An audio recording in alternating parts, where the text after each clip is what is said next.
So finally, the Sony ZV-E10 has been released. But were there any surprises? And should you update from the ZV-1? Let's take a Jam Life tech adventure.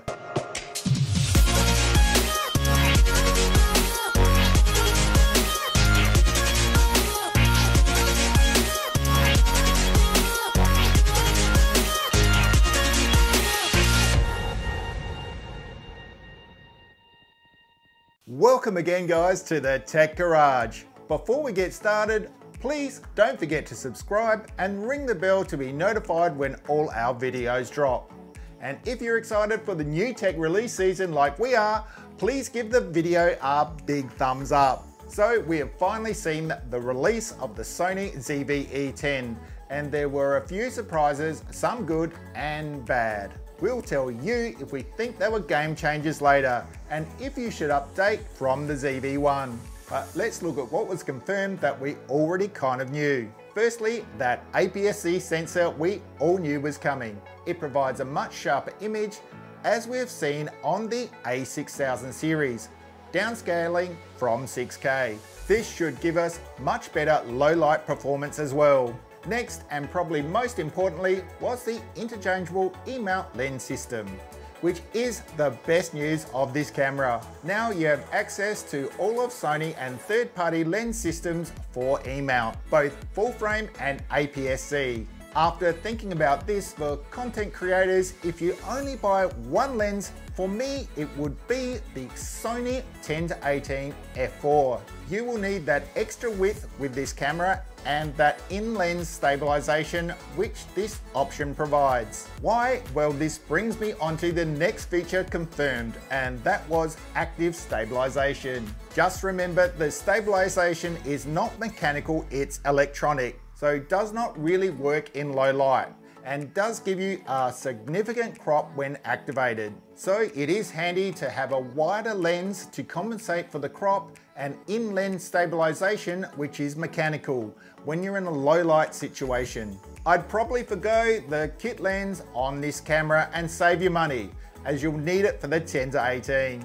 If stabilization is important to you, you may want to consider buying a gimbal like the Zhiyun-tech Crane M2. We'll be testing ours as soon as the camera arrives to see if it does balance on that gimbal. So maybe before you rush out and buy it, just stand by for that one. So other things confirmed were the flip out screen, product showcase and blurred background button, digital mic input through the hot shoe, 3.5 mic jack input, monitoring through the 3.5 headphone jack, and that larger NP-FW50 battery. These were welcome and some essential additions for content creators. If you want to see my suggestions for microphones for the ZV-E10, I'll put a link to that above. So that's covered off the confirmed specs, but a couple of surprises now.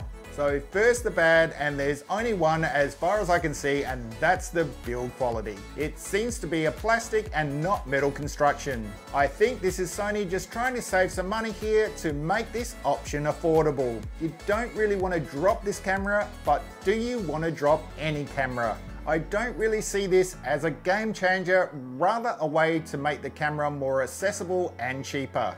And by the way, the camera still does seem to be sturdy in the hand. So what were the welcome surprises? Well, firstly, the price at $698 US for the body and $798 US for the body and 16 to 50 millimeter lens option.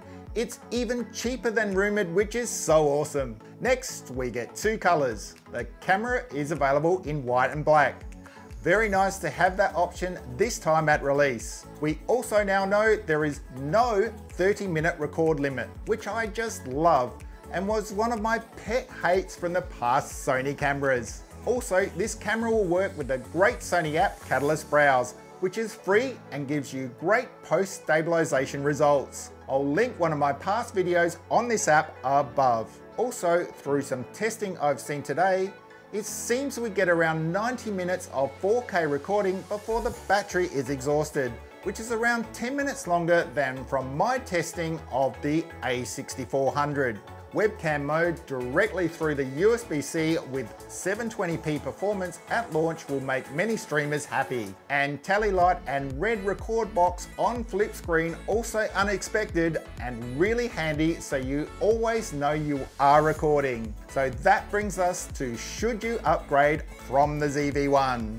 Well, if you're like me and were unhappy with the battery life and 24mm not being wide enough for the ZV-1, then this is a no-brainer, right? But if none of that bothered you, then you should stick with the ZV-1. I believe it's as simple as that. But it doesn't matter what I think. Let me know your thoughts in the comments section below. And tell me if you're going to update to the Sony ZV-E10 and why. And if you have any questions that I didn't cover the answers to today, please ask. I'm only too happy, as many of you know, to answer as much as I can. The Sony ZV-E10 is now available for pre-order and it will arrive in stores around the 10th of August. You know we've already ordered one, and as soon as it arrives we'll be doing lots of testing and also comparisons. Well, that's it for this video, but please consider subscribing, ring the bell and hit that like button. Tech season is upon us at last and I'm excited, and we'll see you on the next Jam Life Tech adventure.